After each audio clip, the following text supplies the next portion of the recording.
हे भौजी भौजी का है? अरे हे भौजी अब सुन ना। पहले तू दूरे से बतियावा, कैसन छुई के बतियावा। अरे अब तनी समझा ना फीलिंग। पर भैया देख ले तो गुस्सिया न जाइए हो, वैसे ही देख के हमें अरे ना ना ना भौजी सुनो ना। का सुनावत हो तनी बोला ना, दूरवा से बोला। सुन भौजी। बोला। हे भौजी का देवर? हे भौजी हमरो बियाहवा कराय दा। अच्छा ये बात है।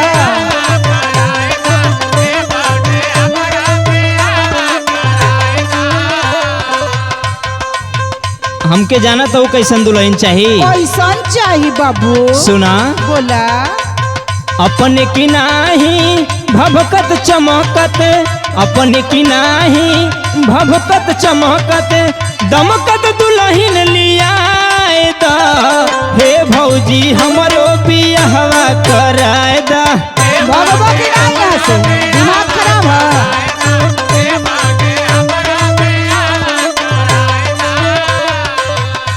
बियाह करबा? हाँ भौजी। दूरवा से भोक भोक बसात तार मुँह, रात दिन जब तू नशा करबा तो के तो से बियाह करी हो?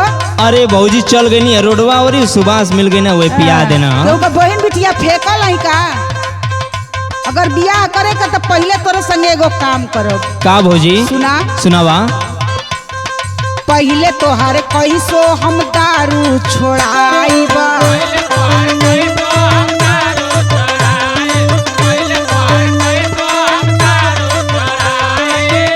चलो पहले तोहार नशा छोड़ाई न होई तो ले चलब नशा मुक्ति केंद्र। आना आना एक आँख से सुई चलल कोचवाई वही न पिछवा तो तोरे समझ में आ जाई बियाह करी है। अपने से सुंदर भभकत चमकत, अपने से सुंदर भभकत चमकत, दमकत दुल्ही मंगाई। पहले तोहार कैसे हम दारू छोड़ाई भो।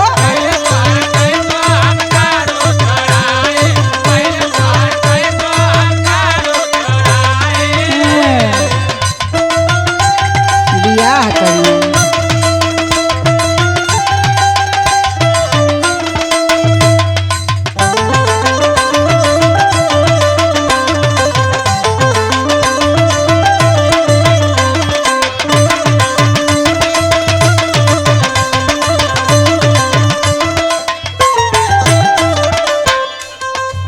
ए भौजी।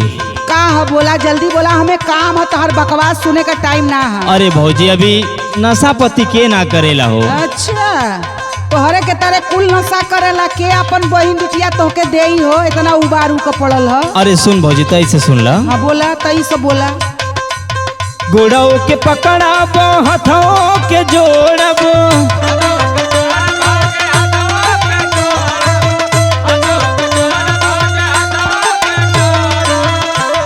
देखो तू चाहे गोड़ धरा चाहे हाथ जोड़ा, हाँ बिना नशा छोड़ले तोहर बियाह हो ना दे। सुना। मार के मुआए दबा की दारू न छोड़बो। आई रे बप्पा गई भैंस पानी में। कुछो कराबा की दारू ना छूटी। सुनत हो ना। हाँ सुनत है। गोड़ो के पकड़ाबो हथों के जोड़बो, मार के मुआए दबा की दारू न छोड़बो। अब तो हो चुकल तोहर बियाह। बल्कि अपने हाथे से औरी पियाए दा, बल्कि अपने हाथे से औरी पियाए दा।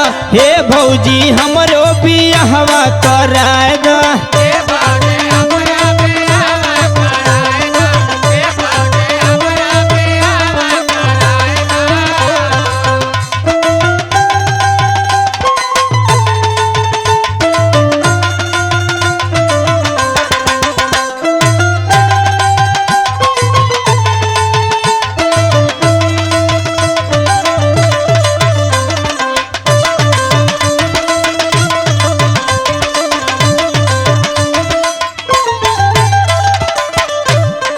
देखो ना।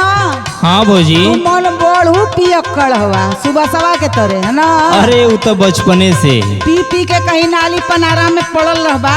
तोहार बियाह होई हो भल हके उका लड़की सेती का।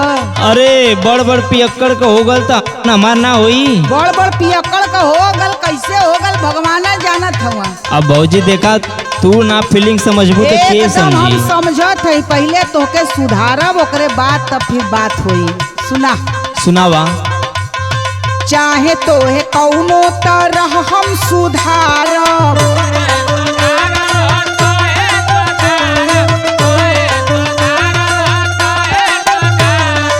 आ कान खोल के सुना। सुनाओ भौजी। कहो भौजी का हो सुबह सुबह कह तू हम दारू पीला तो हमार बियाह ना भल का। अरे तोहार बियाह कैसे भला हम ना जानत है। दादा के आगे ददियौरे का बखान मत बतिया। देख ला हमार मेहरारू कितना सुंदर हो। सुंदर रहबे करी बेचारी कैसे बितावत बा।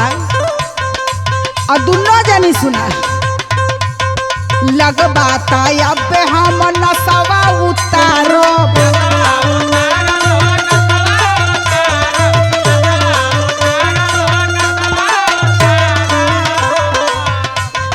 चाहे तोहे कौनो तरह हम सुधारब लगबाता अब हम नशा उतारब जदी न मनबा दवाई पियाई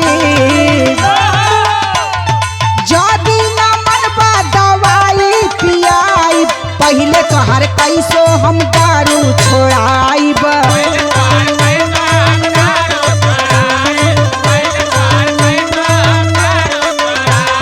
हे भौजी हमरो बियाहवा कराए द।